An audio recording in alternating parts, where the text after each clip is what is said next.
Quentin Walters sat in his office, staring at a customer complaint that didn't make sense. A man had been denied service at one of his restaurants because he tried to pay with coins. Coins. The absurdity of it made his stomach twist. His company had started as a single diner 18 years ago, built from scratch with long shifts, burnt coffee, and customers who counted out pennies just to afford a meal. And now, one of his locations was turning people away for using spare change. He had heard enough second-hand excuses from his managers. It was time to see the truth for himself. His company had grown to 12 locations, and while he had visited most of them, the staff turnover was high and many workers had never met him in person. Perfect. He would go undercover, not as a worker too risky if someone recognized his voice, but as a customer. He had his assistant book a motel near the restaurant in question, grabbed an old flannel jacket, put on glasses he didn't need, and let his beard grow out a little. He looked like an average guy down on his luck, just another face in the crowd. The location was a 24-hour diner, but it had clearly seen better days. The neon sign flickered, the parking lot had cracks running through it, and the glass door had a smudge where someone had half-heartedly wiped it. Inside, the place smelled like overused fryer oil and burnt toast. The booths were old but clean, though the atmosphere felt off. A waitress, a young woman with auburn hair tied back in a ponytail, was rushing between tables with practiced ease. She looked exhausted but still managed a smile for every customer she served. Her name tag read Olive Farrow. A middle-aged man in a stiff button-up stood near the kitchen, barely lifting a finger as the staff scrambled around him. He didn't seem to be helping, just watching. Quentin guessed he was the manager. He slid into a booth near the window and waited. It didn't take long for something to happen. An elderly man walked in, moving slowly, his hands shaking as he clutched a small leather coin pouch. His clothes were neat but worn, the kind of outfit someone put effort into despite having little. He approached the counter hesitantly. "I'd like a bowl of soup and some toast, please," the old man said, his voice soft. "That'll be $7, the cashier said without looking up. The man carefully counted out coins, his fingers fumbling. Quentin watched as the cashier's expression twisted. "We don't take coins for full payments," the cashier said flatly. The elderly man looked up confused. "But this is all I have." "Sorry, store policy." Quentin felt his jaw tighten. Store policy, he had never made such a rule. Before he could intervene, Olive stepped up. "That's not right," she said, pulling out her own wallet. "I'll cover it." The cashier hesitated, glancing toward the manager who was now watching with narrowed eyes. "You don't have to do that," the old man said, embarrassed. "It's just a bowl of soup," Olive said gently. "Sit down, I'll bring it to you." The old man's eyes watered as he nodded, moving to a booth. Quentin expected the moment to pass for the food to be served and for the restaurant to move on. But then the manager stormed over. "Olive, what the hell was that?" She stiffened. "I was just helping. You don't cover customers' meals. If they can't pay, they don't eat." "It was $7. "I don't care if it was $1. The manager's voice was sharp. "We don't give handouts. You're fired." The restaurant went silent. Quentin watched the color drain from Olive's face. The old man looked horrified. "Wait, please," the elderly man said, trying to stand. "She was just being kind, not your concern, sir," the manager cut him off. "She's done here." Quentin had seen enough. His heart pounded as he stood up. "Actually," he said, his voice cutting through the tense silence, "I think this is everyone's concern." The manager turned, irritated. "And who the hell are you?" Quentin pulled off his glasses. "Quentin Walters, the owner of this company." The room went completely still. The manager's face drained of color, his mouth opening and closing like a fish out of water. Olive's eyes widened in shock. Quentin exhaled slowly, his voice steady but cold. "Now, let's talk about your job, shall we?" The silence stretched across the diner like a knife's edge. Every employee, every customer, even the elderly man Olive had helped, sat frozen in place. The manager's face shifted through a spectrum of emotions: shock, disbelief, then something closer to panic. Quentin let the weight of his words settle. He had built this company from nothing, and now, standing in this neglected restaurant watching a decent employee get punished for doing the right thing, he felt something deep in his gut twist in anger. The manager finally found his voice, his tone a pathetic attempt at control. "Mr. Walters, I didn't realize," Quentin cut him off. "You didn't realize who I was, so you thought you could fire someone over basic human decency?" He turned his head toward Olive, who was still gripping her order pad, her hands tense. "You're not fired. Sit tight." Olive hesitated for half a second before nodding. The manager swallowed hard. "Sir, I was just enforcing the rules. We have policies in place for a reason." Quentin folded his arms. "Really? Tell me exactly where in my company handbook it says we refuse service to people paying with coins. Or where it says employees can't help customers in need." The manager opened his mouth, then closed it again. Quentin took a step closer. "You've got one shot to be honest with me. Do you actually have a policy like that, or did you just make it up?" The man glanced around as if searching for an escape. I mean, it's not written down, but we have to keep things efficient. Counting change slows things down, and customers complain when they're stuck behind someone taking too long." Quentin's jaw tightened. "So instead of training your staff to handle it properly, you decided to humiliate an elderly man and punish one of your best employees for doing the right thing." The manager's eyes darted toward the kitchen. "Look, I was just trying to keep things running smoothly. If we start letting employees cover meals, where does it stop? We're a business, not a charity." Quentin exhaled through his nose, forcing himself to stay calm. "We're in the restaurant business. That means serving people, not treating them like an inconvenience." The elderly man, still sitting at his booth, cleared his throat softly. "I never meant to cause any trouble, I just wanted a warm meal." Quentin turned to him, his expression softening. "You're not the problem here, sir." Then he gestured toward Olive. "She did what any decent person should have done, and instead of recognizing that, your manager tried to punish her." The other employees had gathered near the kitchen, watching everything unfold. Some looked nervous, others cautiously hopeful. Quentin turned back to the manager. "I need you to answer something for me. How long have you been running this place?" The man straightened his shoulders. 3 years. "And in those 3 years, how many employees have you fired over nonsense like this?" The manager hesitated. I don't keep track." Quentin's stomach twisted. He already knew the answer. "I'll be looking into that, but right now you're done here. You're relieved of your position, effective immediately." The manager's face went pale. "Sir, please," Quentin held up a hand. "I don't need to hear it. Get your things and leave." The man looked around as if someone might step in to save him. No one did. After a few seconds, he huffed and stormed toward the back office. Quentin turned to the rest of the staff. "Anyone else here think treating customers like that is acceptable?" The employees shook their heads. He nodded. "Good, now let's fix this place." He walked over to Olive. "You all right?" She let out a breath. "Yeah, just wasn't expecting any of this." Quentin offered a small nod. "You did the right thing, and I'm going to make sure you never get punished for it again." He turned back to the elderly man. "Your meal's on the house, and anytime you come in, you're welcome here, understood?" The man's eyes glistened with gratitude. "Thank you." Quentin exhaled, running a hand through his hair. He had come here to see the truth. And now that he wasn't going to let it happen again. Quentin stood near the counter, watching as the former manager disappeared into the back. The tension in the room hadn't completely lifted, but the employees no longer looked like they were bracing for another outburst.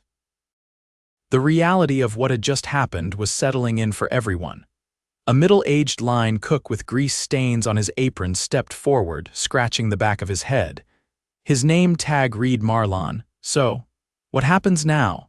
Quentin exhaled, rolling his shoulders.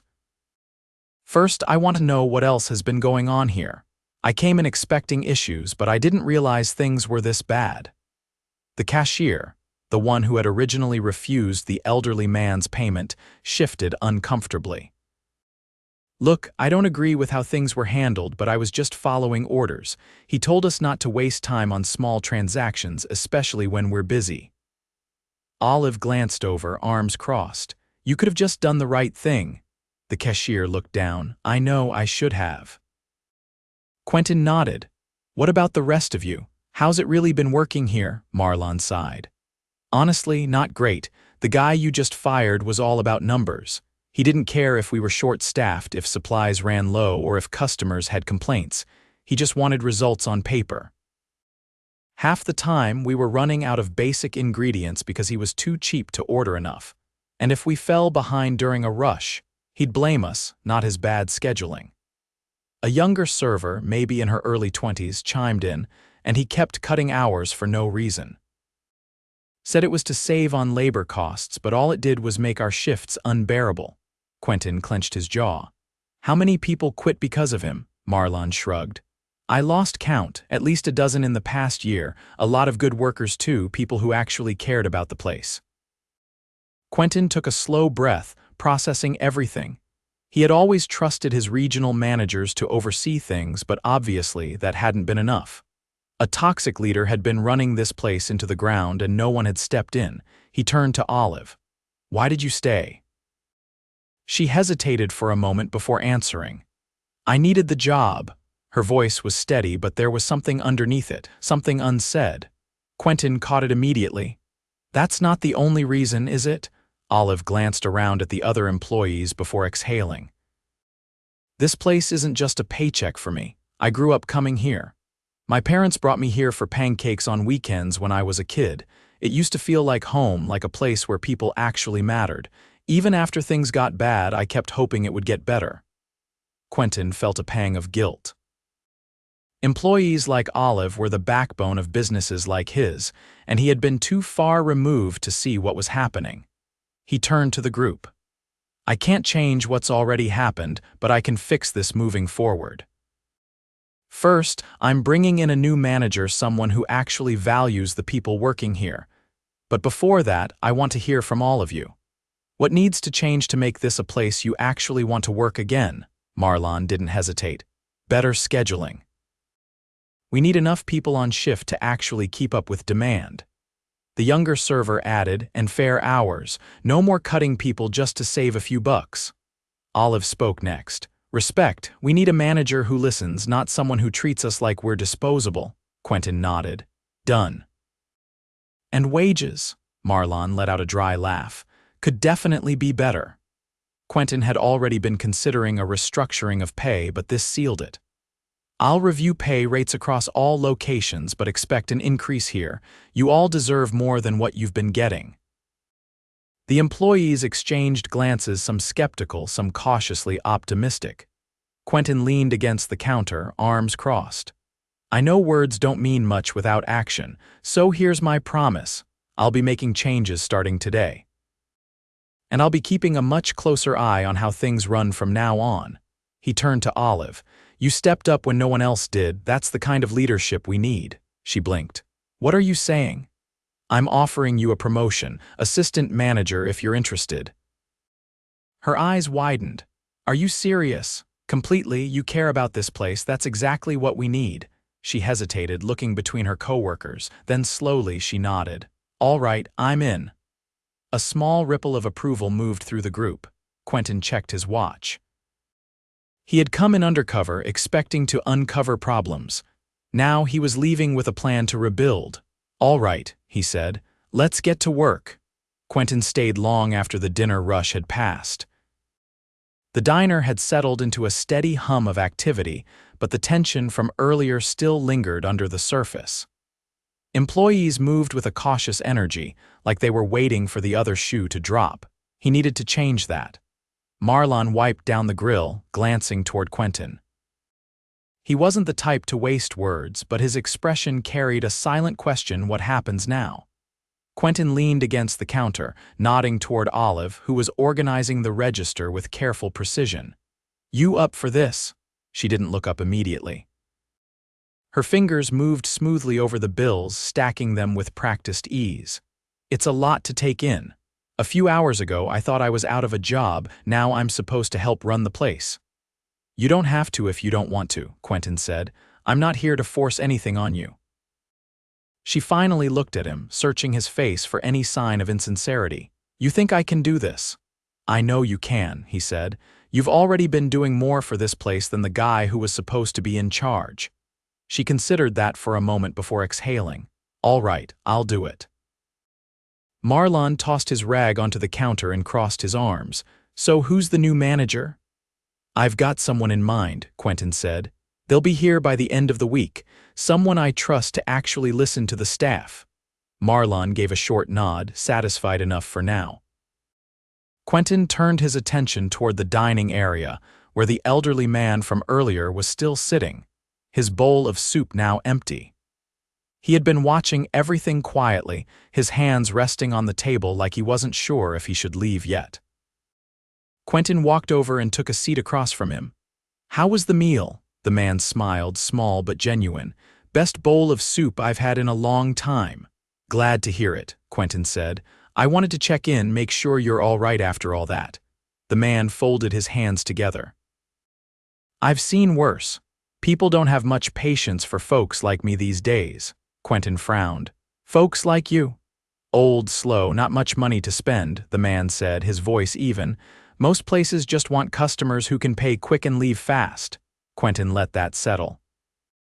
It wasn't the first time he'd heard something like that, but hearing it firsthand in his own restaurant hit differently. That's not what this place is supposed to be, he said. The man gave him a knowing look. Maybe not when you started it. Quentin took a slow breath. I lost sight of things. I won't let it happen again. The man nodded, accepting that answer. He pushed himself up from the booth a little slower than before. Quentin stood as well, ready to offer a hand if needed, but the man steadied himself. Thank you, the man said, not just for the food. For seeing what needed to be seen. Quentin watched as he made his way toward the door, stepping out into the night. He turned back toward the restaurant. The employees had started moving with more confidence, a shift in their energy. The cashier seemed more at ease, Olive stood taller, and Marlon had already started prepping for the next morning. Quentin exhaled, rolling his shoulders. All right, he said. Let's get to work. Quentin sat in the manager's office, a space that felt more like a neglected storage closet than a place where leadership decisions were made. The desk was cluttered with outdated paperwork, coffee-stained schedules, and a half-empty bottle of aspirin shoved into a drawer. The air carried a faint mustiness, like no one had bothered to open a window in months. Olive stood near the door, arms crossed, watching as Quentin flipped through a binder of employee schedules. She had been quiet since their last conversation, absorbing the weight of her new role. Marlon leaned against the filing cabinet, tapping a pen against his palm. So when's this new manager getting here? Tomorrow morning, Quentin said without looking up. I called him tonight. He's already packing his things and driving in from the next city over. That fast. I don't waste time when something's broken. Marlon nodded in approval. Quentin set the binder down and turned to Olive. You're going to be working closely with him. He's experienced, but I want your input on everything. If something feels off, you tell me directly. She hesitated for a moment before nodding. I can do that. Good. Quentin leaned back in the chair, rubbing his temple. Now, let's talk about what else needs fixing. I've already committed to better scheduling and wages, but I need to know what's happening on the customer side. Are we losing regulars? Olive pulled out a notepad she had tucked into her apron. Yeah, a lot of our usuals don't come in as often. Some stopped entirely. We used to have a guy, truck driver, came in every morning for breakfast. One day he got served cold eggs 3 times in a row because the kitchen was rushing orders. He never came back. Quentin's jaw tightened. 3 times, Marlon sighed. Kitchen's been a mess for a while. We lost good cooks because the old manager wouldn't approve raises. The ones who stayed got overworked, so they started cutting corners. Quentin tapped his fingers against the desk. We're fixing that. I'll approve hiring 2 more cooks immediately, and food quality needs to be priority 1. That'll help, Marlon said. Olive flipped a page in her notepad. Another thing, a lot of customers complained about how they were treated. Not just today's situation, but in general. The old manager didn't like people hanging around too long. He'd tell staff to rush them out, even if they weren't done eating. Quentin's stomach twisted. This place started as a spot where people felt welcome. That's changing immediately. No more rushing customers. If people want to sit with their coffee for an hour, let them. Marlon gave a short nod. That's how it used to be, before the place turned into a numbers game. Quentin stood, pushing the chair back. Not anymore. He moved toward the door, Olive and Marlon following. As they stepped into the dining area, the din of late-night customers filled the space. A couple of truckers sat at the counter, quietly eating their meals. A young couple shared a plate of fries in a booth near the window. Quentin spotted the cashier from earlier still working the register. The kid looked uneasy, stealing glances at him between transactions. Quentin walked over. "You got a minute?" The cashier stiffened but nodded. Quentin gestured toward an empty booth. "Sit with me." The cashier hesitated, then followed him over. Once they were seated, Quentin folded his hands. "I don't know your name," the kid swallowed. "It's Danny." "All right, Danny, I want to be clear about something. I'm not here to fire you." Danny's shoulders loosened slightly. "But I need to know why you went along with that nonsense earlier." Danny looked down at his hands. "I didn't want to lose my job," Quentin nodded, letting the silence settle before speaking. "Do you think it was the right thing to do?" Danny shook his head. "No, it felt awful." Quentin leaned forward. "The next time, don't do it. I don't want employees who follow bad orders out of fear. I want people who think for themselves and do what's right." Danny looked up, searching Quentin's face. "So I still have my job." "You still have your job," Quentin confirmed, "but I expect better from you." Danny nodded quickly. "I understand." Quentin stood, letting the conversation end there. As he walked back toward the counter, Olive fell in step beside him. "You handled that better than I expected."